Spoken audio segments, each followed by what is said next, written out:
ತಾಜ್ ಮಹಲ್ ಹಿಂದೂಗಳ ದೇವಾಲಯವಾಗಿತ್ತು, ಶಿವನ ದೇವಾಲಯವಾಗಿತ್ತು. ಇದನ್ನು ತೇಜೋ ಮಹಾಲಯ ಅಂತ ಕರೆಯಲಾಗ್ತಾ ಇತ್ತು ಅನ್ನುವಂತಹ ಸಾಕಷ್ಟು ವಾದವನ್ನು ನೀವು ಕೇಳಿರ್ತೀರ.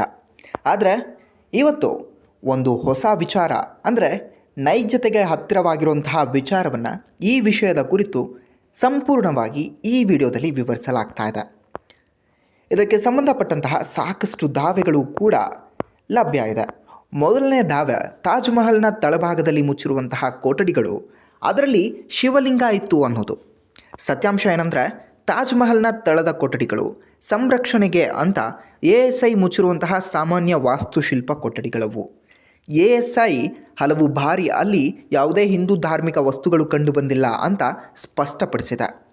ಕೋರ್ಟ್ ಕೇಸಸ್ಗಳಲ್ಲಿ ಅಲಹಾಬಾದ್ ಹೈಕೋರ್ಟ್ 2022ರಲ್ಲಿ ಅರ್ಜಿದಾರರು ಒಂದು ಪುರಾವೆಯನ್ನು ಸಹ ಸಲ್ಲಿಸಲು ಸಾಧ್ಯವಾಗಿಲ್ಲ.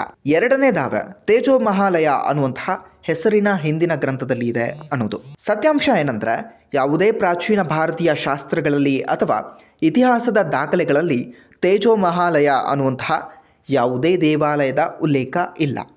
ಈ ಹೆಸರು ಮೊದಲು 20ನೇ ಶತಮಾನದಲ್ಲಿ ಬರಹಗಾರ PN ಓಕ್ ಅವರು ತಮ್ಮ ಪುಸ್ತಕದಲ್ಲಿ ಪ್ರಸ್ತಾಪಿಸಿದ ಕಲ್ಪನೆ. ಆದರೆ ಅವರ ಪುಸ್ತಕವನ್ನು ರಿಸರ್ಚ್ ಪುರಾವೆಗಳಿಲ್ಲದೆ ಕಲ್ಪನೆ ಥಿಯರಿ ಅಂತ ಇತಿಹಾಸಕಾರರು ತಿರಸ್ಕರಿಸಿದರು. ಮೂರನೇ ದಾವೆ, ತಾಜ್ ಮಹಲ್ನ ಆರ್ಕಿಟೆಕ್ಚರ್ನಲ್ಲಿ ಹಿಂದೂ ಶೈಲಿ ಇದೆ ಅನ್ನೋದು. ಸತ್ಯಾಂಶ ಏನಂದರೆ, ಹೌದು, ಹಿಂದೂ ಶೈಲಿ ಇದೆ. ತಾಜ್ ಮಹಲ್ನಲ್ಲಿ ಭಾರತೀಯ, ಪರ್ಷಿಯನ್, ಇಸ್ಲಾಮಿಕ್ ವಾಸ್ತುಶಿಲ್ಪಗಳ ಮಿಶ್ರಣ ಇದೆ. ಆದರೆ ಇದು ಆ ಕಾಲದ ಬಹುತೇಕ ಮೊಘಲ್ ಕಟ್ಟಡಗಳಲ್ಲಿ ಕಾಣುವಂತಹ ಸಾಮಾನ್ಯ ವೈಶಿಷ್ಟ್ಯ ಆಗಿದೆ. ಹಿಂದೂ ಶೈಲಿ ಅಂಶ ಇದೆ ಅಂದರೆ ಹಿಂದೂ ದೇವಾಲಯವಾಗಿತ್ತು ಅನ್ನುವಂತಹ ತೀರ್ಮಾನಕ್ಕೆ ಅದು ಪುರಾವೆಯಾಗುವುದಿಲ್ಲ. ನಾಲ್ಕನೇ ದಾವೆ, ತಾಜ್ ಮಹಲ್ ನಿರ್ಮಾಣದ ದಾಖಲೆಗಳಲ್ಲಿ ಕೊರತೆ ಇದೆ ಅನ್ನೋದಾಗಿತ್ತು. ಸತ್ಯಾಂಶ ಏನಂದರೆ, ನಿರ್ಮಾಣಕ್ಕೆ ಸಂಬಂಧಿಸಿದಂತೆ ಆ ಕಾಲದ ಮಸೀದಿಗಳು, ಕಾರ್ಮಿಕರ ಸಂಬಳ ಮಾಹಿತಿ ಶಹಜಹಾನ್